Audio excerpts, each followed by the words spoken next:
It's Moss 808, brought to you by the Esoteric Soul Dream, mapping out the astrological alignments that you are aware of, all the universal energies that you are all encompassing while you follow your moral compass.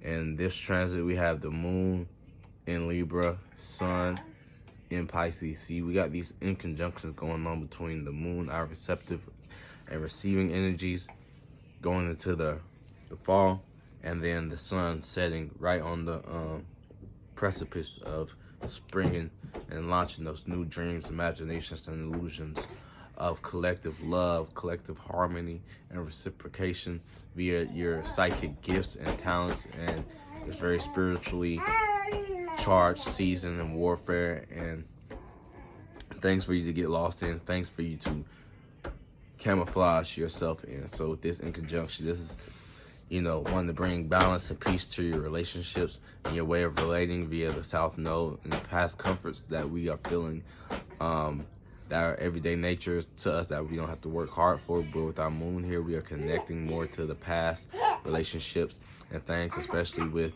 our relationships to our dreams and imaginations and our delusions. If that's healthy, if it's balanced, if it's polarized, if it's too stale, if it's too left or right wing, and that goes to a whole spiritual battlefield, an area where in your left brain from your right brain, and your art of war and your combat strategies, and it's election season. So understanding the polarities now. Well, it's about to be election season, so getting to gear those polarities and love with one-on-one relationships versus expressing that, relating that, or projecting that in a positive way via your love for the collective, love for the imagination, love for dreaming, and dreaming for dreaming itself.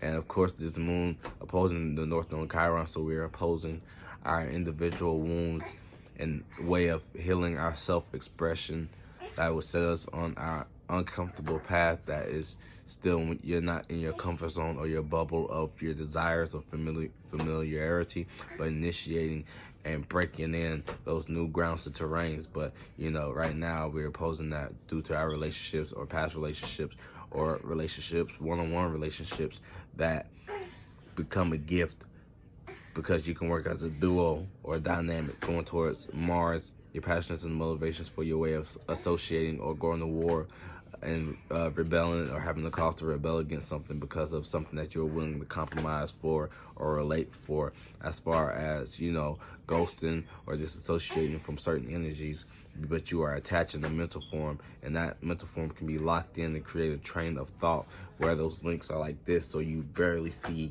the connection because it's moving so fast it all looks like one thing. So that's the gift of communicating one-on-one and balancing that act out with the passions and motivations, and being passionate and externalizing some love and hate relationship between your associations that we have with that superstellium with, and that are the remnants of that are fuming around those energies.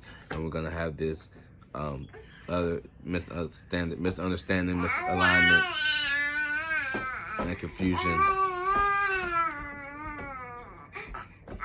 relative to our way of securing, stabilizing, and ensuring and investing in our experiences of what we have, relating to what we have in our environment, and taking that thing and shifting that into a weapon or a form that you can revolutionize into a tool, into an art, into value, into changing the value, into raising the currency, raising taxes on that, and things of that nature, dealing with association.